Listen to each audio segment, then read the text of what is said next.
Gracias, buenos días. Me siento muy contento de estar aquí con ustedes. Primero quisiera agradecer la oportunidad que me dan de estar aquí por parte de la Sociedad Mexicana de Criminología del Capítulo Nuevo León, y que son los que hacen posible que nos encontremos entre amigos. Entonces, vamos a entrar a la materia. La materia, de hecho, es muy amplia.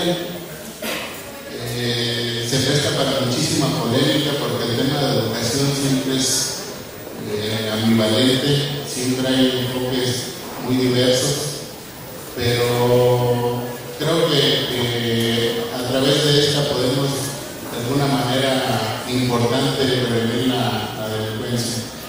Entonces, primero permítanme darles un pequeño bosquejo de los antecedentes de cómo surgió esta propuesta. La palabra psicagogía en realidad no es como que muy conocida. La han estado utilizando desde la antigüedad de los filósofos clásicos, pero no ha tenido mucho eco en la actualidad. Quien la retoma recientemente es Michel Foucault en su libro La hermenéutica del sujeto. Él la define, de hecho es la definición nominal o etimológica que significa la enseñanza del alma. Y entonces, a partir de esta enseñanza del alma se pretende llevar a cabo un sistema de prevención del delito a través de la educación, sea mediante la enseñanza previa a la comisión de delitos o sea mediante la intervención educativa especializada a través de modelos metodológicos diseñados especialmente para ese fin. Entonces, les decía, los antecedentes que tenemos sobre la propuesta es que inicialmente, fue en 2006 que se hizo la primera publicación sobre lo que empecé a denominar andragogía penitenciaria, que es la educación del hombre, del adulto, pero que estuvieran en reclusión. Ese era el fin al principio de esta propuesta, nada más hacer la intervención educativa, pero en delincuentes que estuvieran en reclusión, para ver de qué manera se coadyuva con las demás actividades que realizan las áreas de los centros penitenciarios y así lograr su reinserción. Pero esto surgió en mis primeros años que empecé a cursar la licenciatura en Psicología Educativa. En realidad, yo cuando decidí cursar esta licenciatura lo hice con la intención precisamente de allegar a los elementos científicos que me permitieran diseñar lo que ahora les estoy proponiendo como un sistema de prevención del delito a través de la educación. Entonces, toda la licenciatura, como la fui cursando, en realidad iba enfocando, todo lo que iba adquiriendo lo iba enfocando hacia la prevención del delito. Entonces, lo primero que empecé a analizar fue lo de la andragogía penitenciaria, porque recientemente yo había estado laborando en el sistema penitenciario de Michoacán, en el que estuve 8 años. Entonces, era como que lo que traía más en mente. Conforme fui cursando la licenciatura, me fui dando cuenta que en realidad no nos podemos limitar nada más a la prevención de quienes están recluidos, sino que debe ser previo a que se cometan las conductas antisociales para evitar que esto ocurra, o prevenirlas posteriores una vez que ya ocurrieron. Entonces, de ahí es de donde surge también el término de pedagogía criminológica, que en realidad todos estos conceptos hubo la necesidad de crearlos porque durante la investigación que realicé para poder hacer esta propuesta, no había de manera sistemática este conocimiento que nos permitiera llegar a dicha prevención del delito a través de la educación. Por lo tanto, me vi la necesidad de tener que crear los conceptos, darles un sustento teórico, científico, porque tampoco se trata nada más de crear por crear. En realidad la propuesta está basada en las ciencias de la educación y en las ciencias de la conducta, y entre ellas está también la criminología, al igual que la psicología, la psiquiatría. Entonces, todo este cúmulo de conocimientos, en realidad lo que se hizo con la propuesta de la psicología es canalizarlos hacia un fin que es la prevención del delito. Ahora bien, ¿qué es lo que la integra? La psicología la encontramos desde la pedagogía criminológica, que está dirigida desde preescolar, primaria, secundaria, porque ya el nivel medio superior, y aquí entra otra vez la necesidad de conceptualizar o de construir nuevos conceptos. Se tuvo la necesidad de crear lo que ahorita se propone como puberagogía criminológica, que es la enseñanza del adolescente para la prevención del delito. Y esta la podemos tener en dos sentidos, una que es anticipativa y otra que es reintegracional. La reintegracional es cuando ya están en los centros de reintegración porque cometieron alguna conducta antisocial o disocial.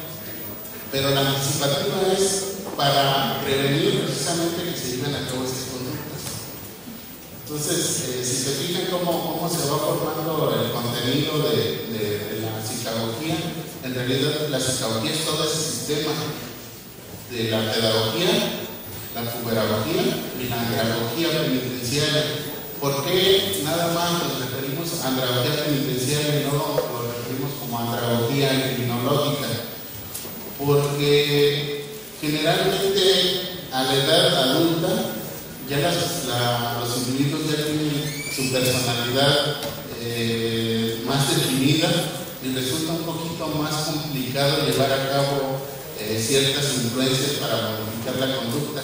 Por eso es que se propone que sea en el sistema penitenciario, porque se tendría sujeto a la disponibilidad de poder hacer la intervención educativa para ese fin. Entonces, la pedagogía, retomando, es la educación o la propuesta que es hacia los niños, que sea desde el preescolar hasta antes de cumplir 12 años, y la puberagogía sería después de los 12 años hasta antes de cumplir 18. Y esto de las edades en realidad también es muy subjetivo, porque depende del punto de vista que se esté tomando, pero para efectos del estudio lo estamos tomando de esta manera. Inclusive hay autores que proponen la edad de después de los 18 a los 25 los consideran jóvenes, y ya de los 25 en adelante ya los consideran adultos. Entonces, para efectos de ubicar de alguna manera en qué parte podemos hacer la intervención de acuerdo a las edades, pudiera demarcarse así.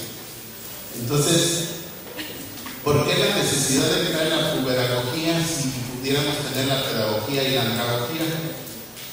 Pues resulta que el ser humano tiene dos etapas de su vida por las cuales tiene una actividad cerebral que se da de manera exponencial y que no sucede más que en estas dos etapas de la vida. Y la primera es cuando en la infancia está en la edad de los 4 a los 6 años más o menos. Esto de las edades no es limitativo, a veces pueden ser más, a veces pueden ser antes. Entonces, más o menos es entre 4 y 6 años.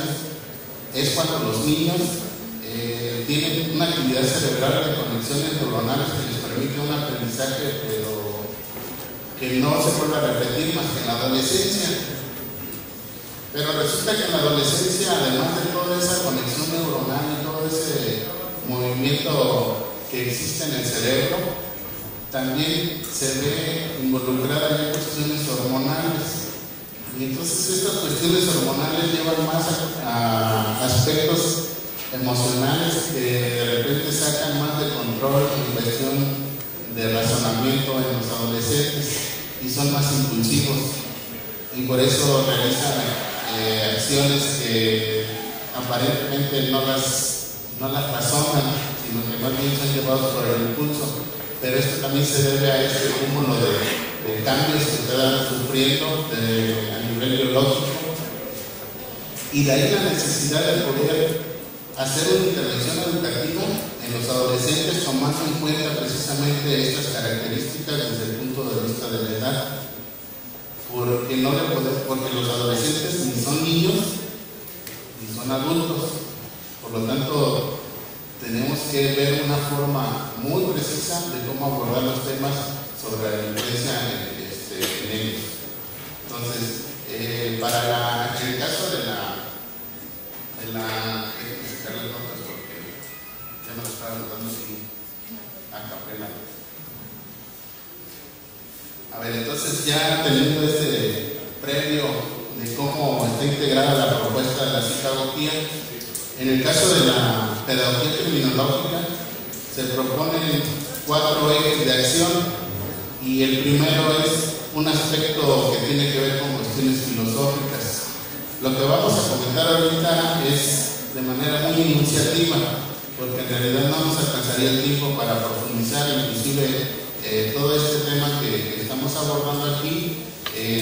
Nos hemos dado la tarea de diseñarlo como para que se imparta inclusive en 2 o 3 semestres en clases.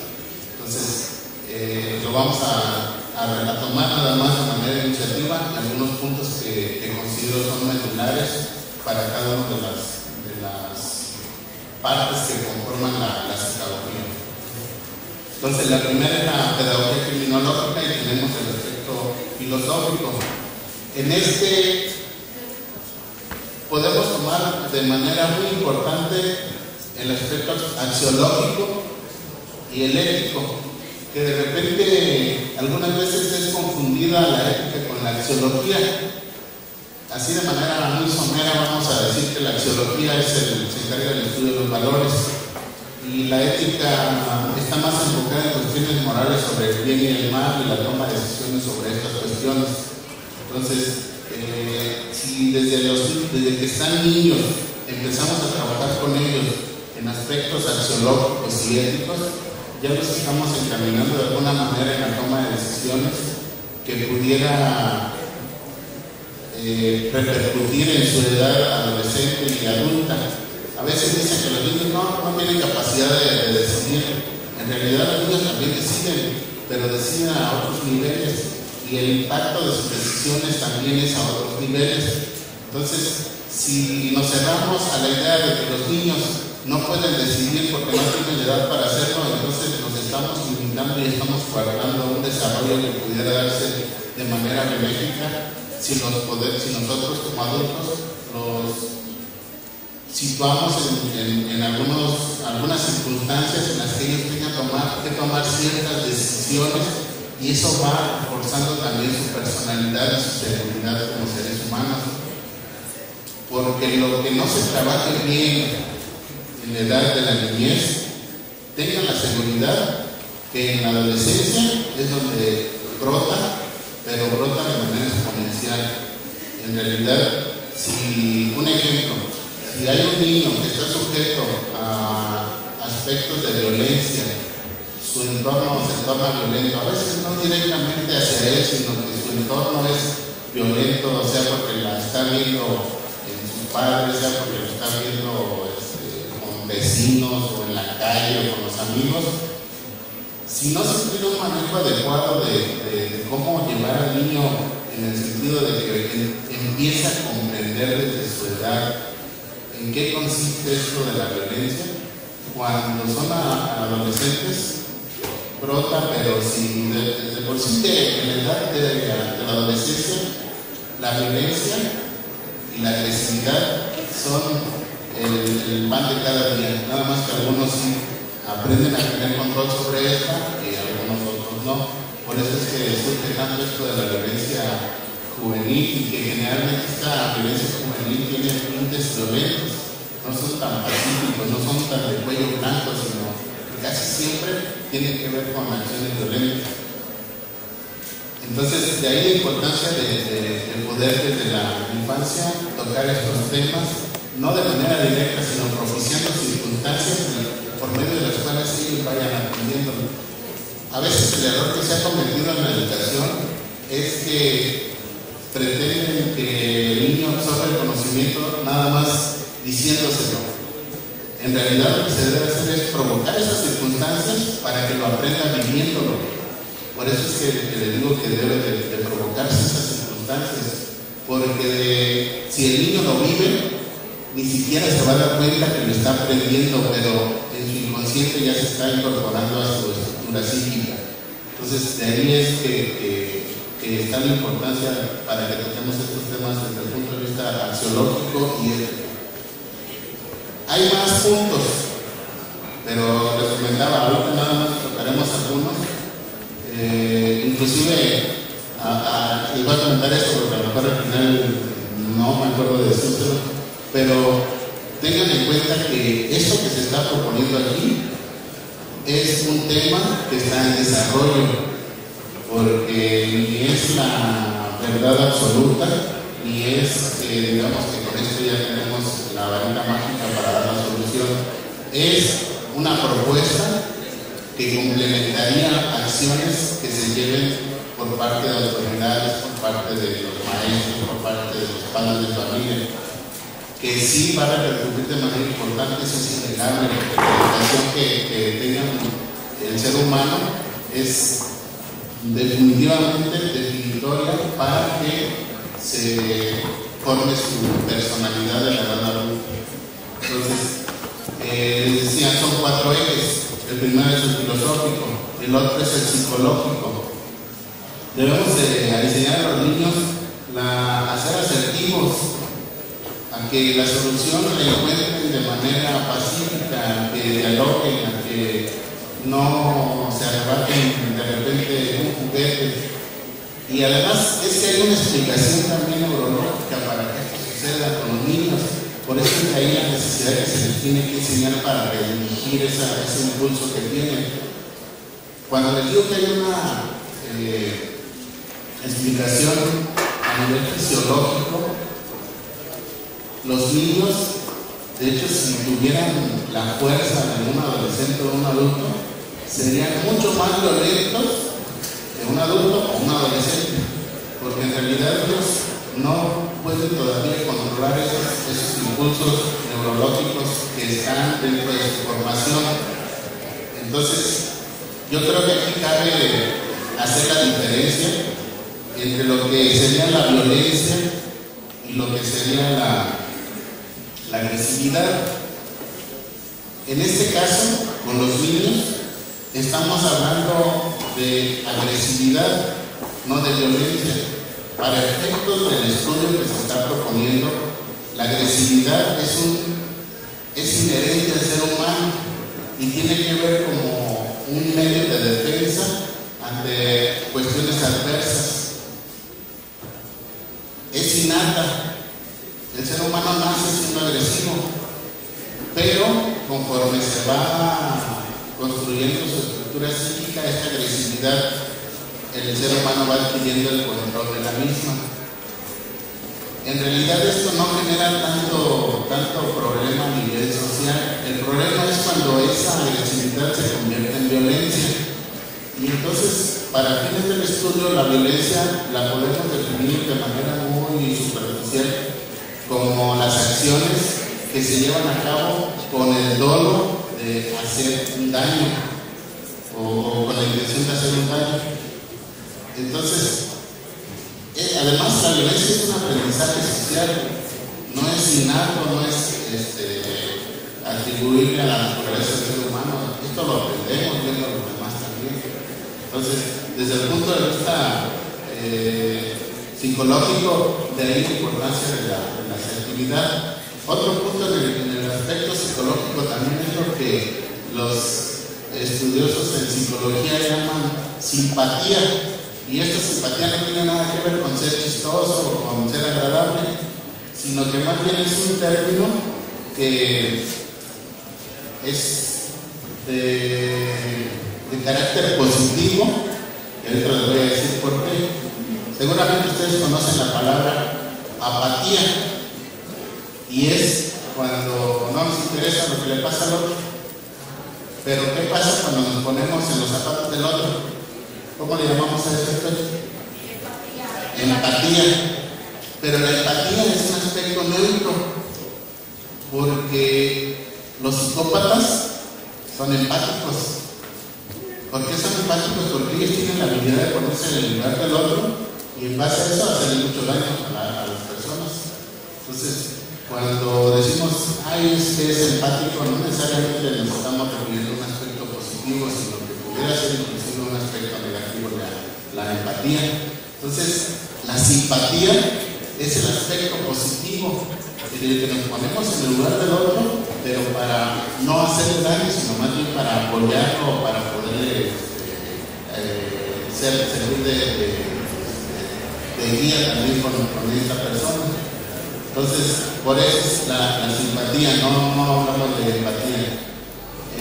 Otro punto que es muy importante es la resiliencia.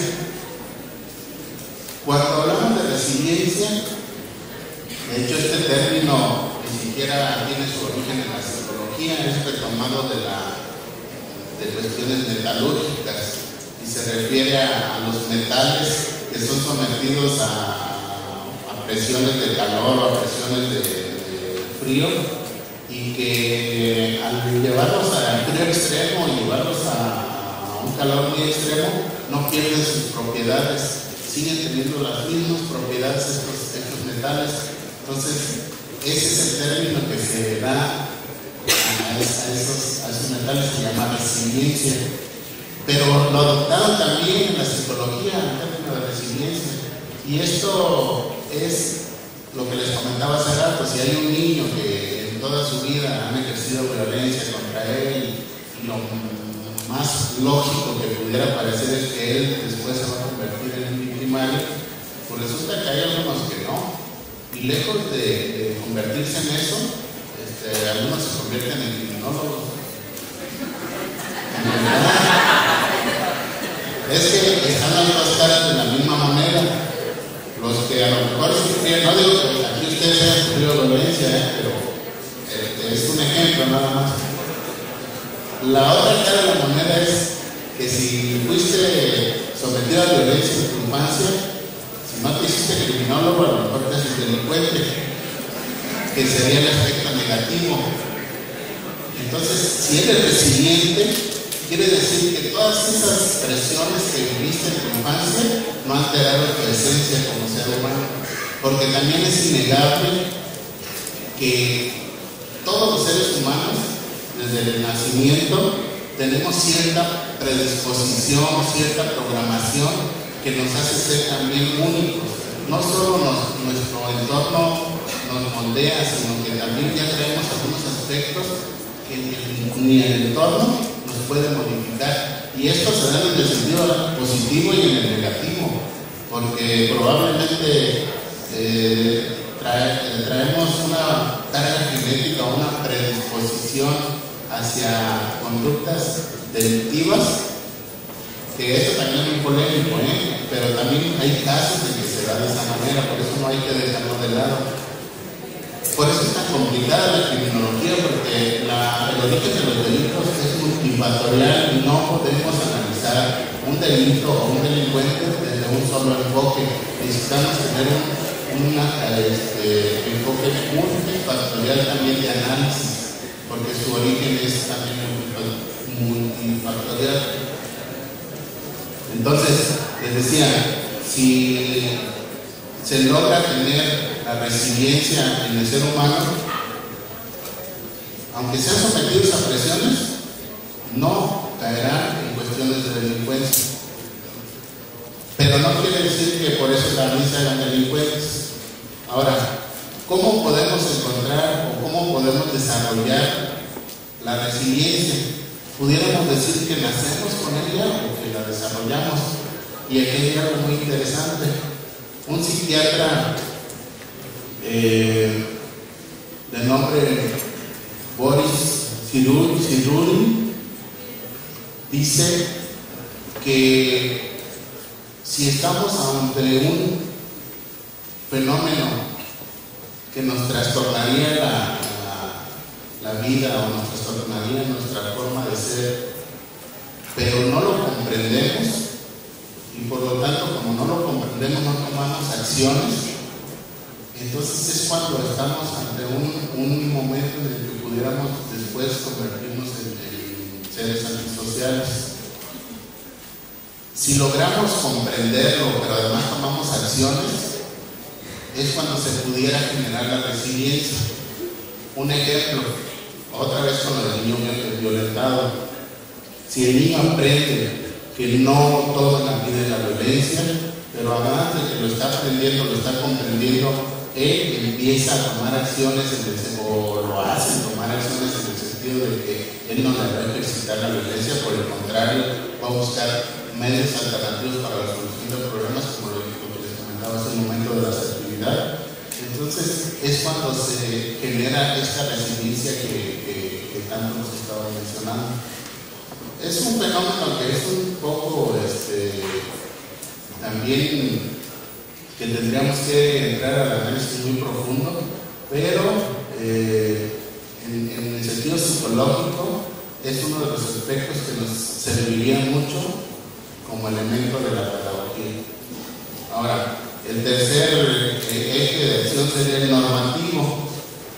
¿A qué nos referimos con el normativo? Pues lo que se conoce como la cultura de la legalidad. Si bien es cierto, ya desde nivel preescolar ya les enseñan a los niños que conozcan la Constitución, que conozcan sus derechos humanos, después llegan hasta reclamándole a la mamá que no lo regañe porque le está violentando sus derechos humanos. Nomás falta que rato también ya quiera promover amparos porque la regaña a la mamá. Entonces, si bien es cierto, tienen sus derechos, también hay que hacerles saber que también tienen obligaciones, porque de repente mucho se habla que los derechos humanos, y las obligaciones con los demás, o las obligaciones con nosotros mismos, donde las dejamos, y de repente por no hacer ese equilibrio adecuado en el aspecto de la cultura de la legalidad, es donde también existe un desequilibrio. Bueno, el cuarto sería un eje social, y aquí entra en juego mucho de lo que carecemos en la mayor parte de la cultura mexicana. Generalmente no sabemos trabajar en equipo, y de repente esto nos sucede porque tenemos los egos muy inflados y creemos que nosotros somos mejores que el otro y que el otro no tiene nada que aportar y que lo que yo digo es la única solución que hay, y entonces nos cerramos y no podemos trabajar en equipo. Otros porque les vale y de todas maneras no hacen las cosas, y eso lo vemos desde la escuela. Le dicen, a ver, no vamos a hacer equipos porque se va a hacer un trabajo en equipo, y generalmente el equipo lo hacen 5 y nomás trabajan 2. Entonces desde ahí ya estamos fallando en ese sentido. Entonces, en el aspecto social, la pedagogía deberá promover este trabajo en equipo. ¿Y qué finalidad tiene? Pues de que tengamos esa simpatía con nuestro entorno social, no solo la empatía, sino esa simpatía de la que les comentaba con nuestro entorno social, porque eso nos hará también pensar o razonar más sobre las acciones que podamos tomar. El bien común. Generalmente no entendemos que cuando estamos en la niñez, no entendemos que es el bien común. Casi siempre queremos nomás el bien individual y nada más queremos las cosas para nosotros mismos. Si ustedes ven a un niño en la edad preescolar, generalmente esos niños son muy egoístas, pero no se preocupen, no pasa nada, es parte de su desarrollo. El problema es que si ya tiene 7, 8 años y ya está en la primaria y él sigue siendo egoísta, ahí sí hay que ocuparnos porque ya no es parte de su desarrollo normal. Entonces, el bien común tiene que ver con eso, ese aspecto de estar conscientes de que es bueno para todos. Y lo digo en el término bueno en el sentido más amplio, porque de repente no nos atrevemos, sobre todo en psicología, no nos atrevemos a hablar de bueno y malo, porque esos son términos como que muy extremos, pero en realidad hay que tener en memoria que usar lo bueno y malo. El bien común es buscar lo que es mejor para la mayoría. Otro aspecto social en el que se debe de tener mucho énfasis en la pedagogía criminológica es la solidez familiar.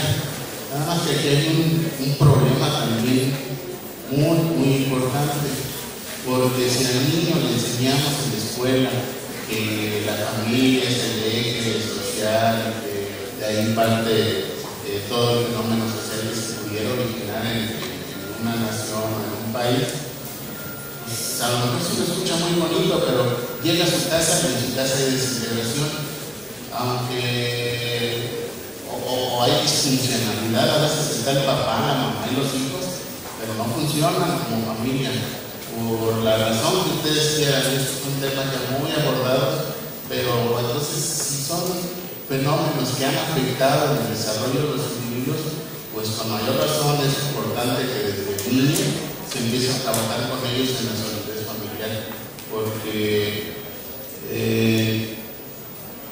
generalmente no se hace nada en ese sentido.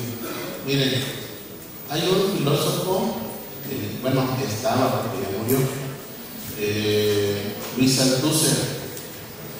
Él decía que el Estado contaba con diversos aparatos, y entre ellos decía o se refería al aparato ideológico, y en el aparato ideológico está la escuela, la familia, las religiones, los sindicatos, pero no nos vamos a meter en eso. Los que nos interesan a nosotros para efectos del estudio que se propone es la escuela y la familia. Pero fíjense cómo sucede aquí un fenómeno muy extraño, pero que además es la realidad.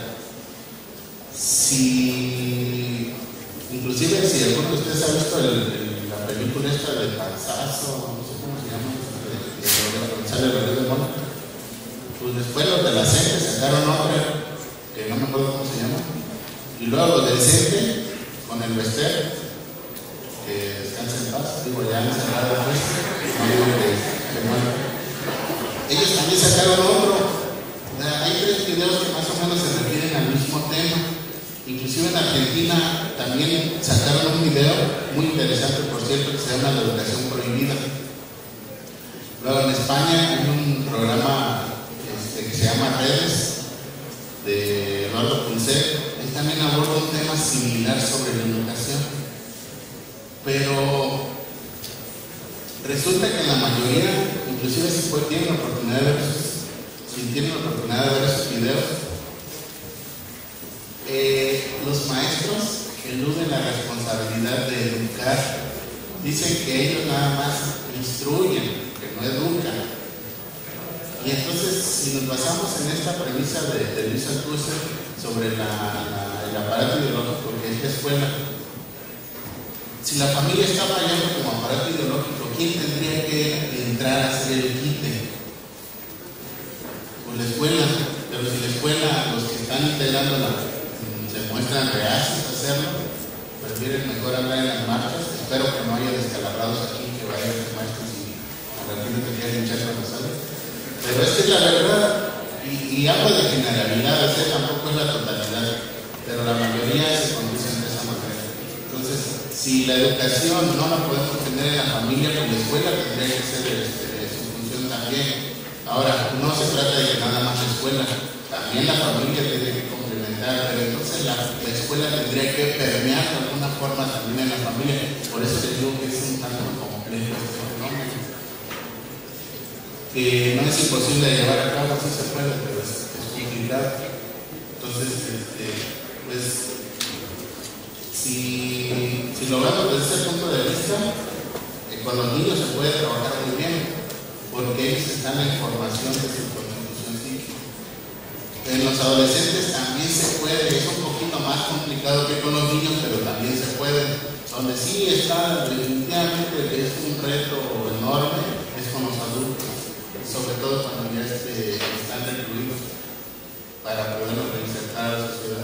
Porque los que andan solos para estar más difícil, eso es definitivamente, no quiero decir la palabra imposible, pero sí es más complicado.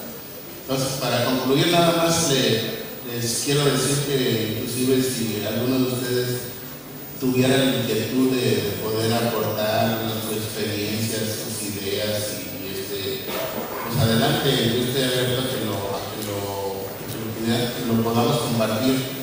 A mí me pueden contactar muy fácil en el Facebook, me buscan por mi nombre completo, es Agustín Salgado García, y ahí con todo gusto lo que quieran comentar, agregar. Recuérdense que este es un trabajo en proceso, no está acabado. Y eso es lo interesante de esto, que las propuestas son bienvenidas para poder integrar.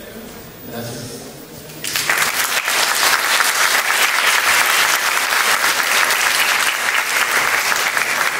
Agradecemos la ponencia del maestro Agustín Salgado. Iniciamos preguntas y respuestas.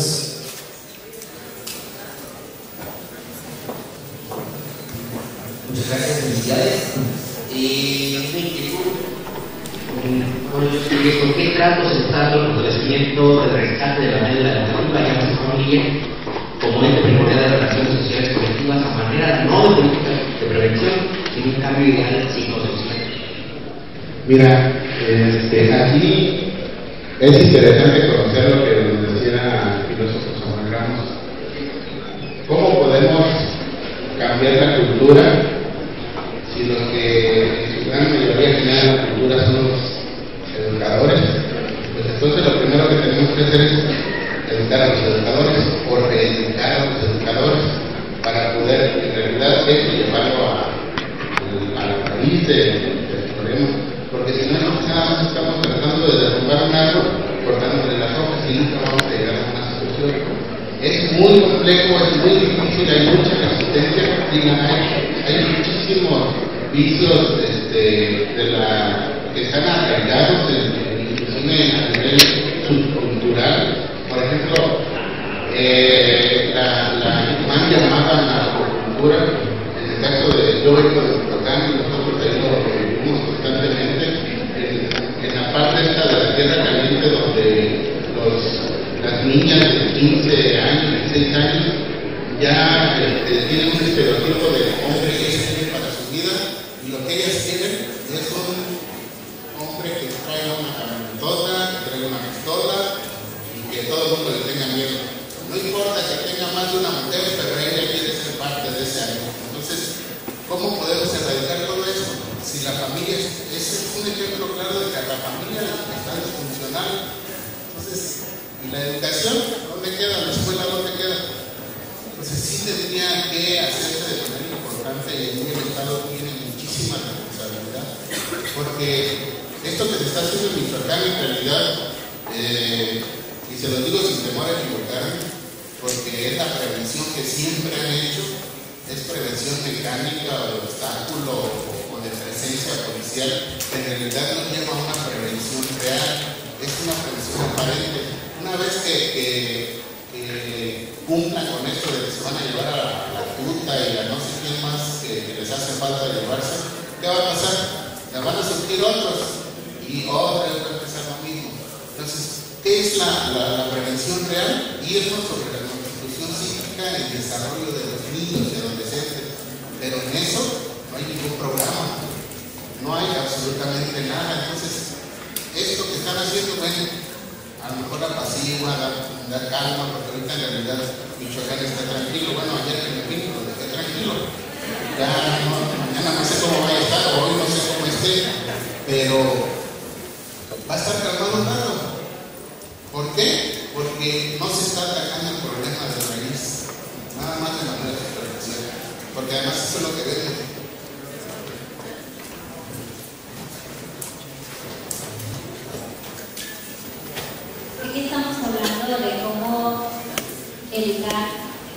a los niños, a los adolescentes. Eso me parece muy bien y yo creo que es la base. Dice que en la casa educamos y la escuela enseña. En este sentido, anteriormente ya lo que era la materia de lo químico dentro de las escuelas, ese de buenas tardes, el saludar a la persona que entraba, el pararte, todas las normas que nos enseñaban a nuestros padres y nos pasábamos en la escuela, el respeto a nuestros mayores. Pero ¿qué pasa en estas nuevas generaciones? Donde tampoco los padres ya no tienen esa cultura. ¿Y qué pasa? En la educación la recibimos en casa y en la escuela nos enseñan, como ustedes hacían mención de los derechos humanos, ¿no? Nos enseñan este tipo de situaciones, pero ¿qué pasa cuando el niño o el adolescente llega a casa donde no hay esa misma aceptación, cuando hay una dualidad? ¿Cómo podríamos hacerle, o cómo se podría en este caso, la prevención, más que nada enfocando cómo podemos retomar esta situación de nuestro enfoque? ¿Cómo educamos o reeducamos a los padres? Porque desde ahí parte todo. Sí, hace rato yo les decía que cuando la familia está fallando, quien debe de entrar a ser fuerte a la sociedad tiene que ser la escuela, y va en torno a la que me comenta, porque inclusive no nada más es educando a los niños, sino que también educando a la familia. Y esto se puede hacer porque que también es difícil, porque si las personas no se acercan, no las hacemos que se acerquen, no se va a poder tener el impacto que se requiere. Pero hay formas de cómo ir acercándose a la familia. Inclusive en la propuesta de la psicología hay una parte que todavía estamos explorando, que no la tenemos bien definida, que tiene que ver con la familia. Ya ven que hubo un programa que se llama Escuela para Padres. Bueno, la propuesta de nosotros no es enseñar a los padres únicamente, sino enseñar a toda la familia. Porque a veces no solo están los padres, a veces hay abuelitos, a veces hay tíos, que también van a estar reacios a aprender, porque ellos ya tienen su formación como persona muy bien definida. Entonces, ¿es complejo? Sí es complejo, pero si no empezamos, así vamos a seguir en ese círculo vicioso. ¿Quién enseña al maestro? A ver, en las escuelas donde educan a los maestros, bueno, crean a los maestros, por decirlo de alguna forma, crean a yo les decía hace rato, es que hay que reeducar a los educadores, pero tampoco se dejan. A ver, les aplican la reforma educativa y dicen que los van a capacitar, y no, a lo mejor dicen, no, es que es una reforma laboral, y se van por la tangente. Si en realidad tuvieran conciencia de la responsabilidad que tienen como formadores, no se pondrían en ese plan. Y entonces, eso que me pregunta usted, ¿quién nos va a enseñar? Pues es que hay quienes también nos puedan enseñar, pero si ellos son reacios a prestarse a aprender, ¿cómo se va a poder? O sea, en realidad es muy complejo, pero también hemos analizado de la forma cómo empezar a penetrar todas estas partes que usted me comenta. Por ejemplo, en el caso de la familia, aprovechemos que hay muchos programas sociales, en Cedesol, en los estados también hay secretarías que dan apoyos a las familias, o sea, hay muchísimos apoyos. Bueno, pues hay que empezar calándonos eso. Luego con eso empezamos. Condicionamos el programa a cambio de que también tú asistas y que se vea que se está haciendo. Porque, a ver, una cosa es la enseñanza de lo que les acabo de comentar, pero otra cosa es hacer intervención educativa especializada, y esa es mucho más compleja. Para eso se tiene que hacer diagnóstico, se tiene que hacer diseño de estrategias de aplicación de intervención, después para el diagnóstico, seguimiento del caso. Entonces, es todo un procedimiento y es toda una metodología que se debe seguir. ¿Y es difícil? Sí, es difícil. Por eso fue que me metí a indagar sobre esto, porque esa complejidad yo creo que también ha sido parte de lo que ha incluido en que no se toquen esos temas. Porque en el discurso todo el mundo dice que con la educación se puede prevenir el delito, pero nadie ha dicho cómo. O Y entonces lo que pretendemos con la propuesta es exactamente esto, decir cómo, porque además no es solo este sustento teórico del que les acabo de comentar, sino que además nos hemos dado la tarea de diseñar modelos metodológicos de aplicación en cada una de estas partes. O sea, sí es complejo, pero por eso les digo, es un proceso en el que estamos, no es un trabajo acabado. Por eso es importante, por ejemplo, las opiniones que dan ustedes para poder hacer estas propuestas. Y que inclusive desde la trinchera que se encuentra cada uno de ustedes puedan aportar, eso es importantísimo.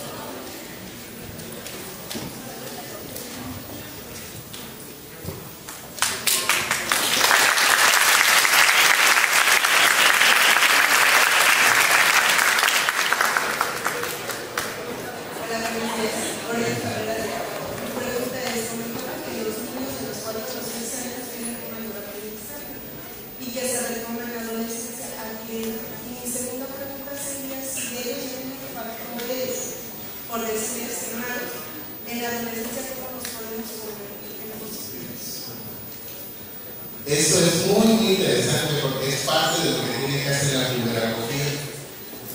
Si nos encontramos con que existen estos, vamos a llamar brotes de violencia de alguna manera, ¿no? O algún tipo de fenómeno que pudiéramos comentar, bueno, como en la adolescencia también su cerebro está en constante cambio. De hecho, es cuando existe la mayor actividad cerebral en cuestión de conexiones neuronales.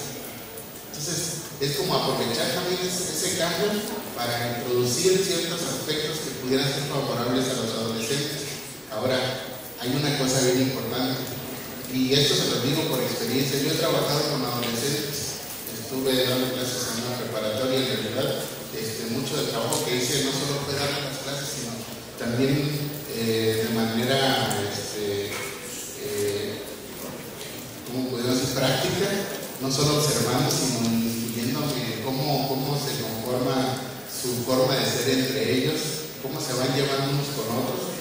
Me permitió darme cuenta que a veces los aspectos remediales, porque no es otra cosa, si ya tuvo problemas desde la infancia, los aspectos remediales que trabajamos con adolescentes no se hacen evidentes de manera inmediata. Generalmente tienen que atravesar esa etapa. Ya cuando tienen los 19, 20 años, y sobre todo si han tenido instrucción o educación a nivel superior, es cuando ya empiezan a capacitar sobre aquello en lo cual se trabajó con ellos. O sea, no siempre se ve el resultado de manera inmediata. Y se los digo porque muchos de los alumnos que yo tuve en preparatoria y que no digo la palabra, pero que eran bien cabrones y hacían mucho desmadre, y yo les hablaba con ellos y los jalaba para tratar también de encaminarlos de alguna manera.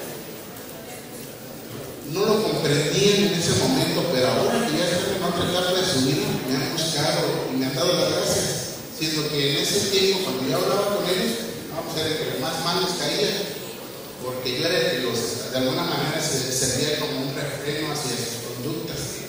Pero ahora ya lo están comprendiendo. Entonces, a lo mejor en ese trance de que se lleva la comprensión, tuviéramos que hacer algunas otras cosas que pudieran reforzar y fortalecer para que esa comprensión se dé antes y no hasta después. Pero eso también tiene que ver con la madurez que van adquiriendo. O sea, por eso es que les digo que es muy complejo, no está tan simple pues, la solución.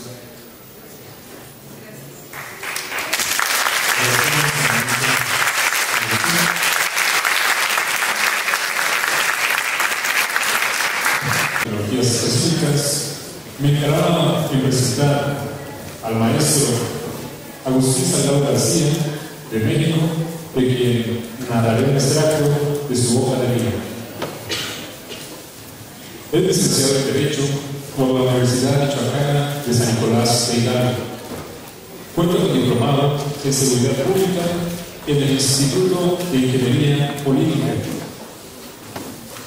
Cuenta además con estudios en Psicología Educativa por el Instituto Michoacano de Ciencias de la Educación José María Morelos.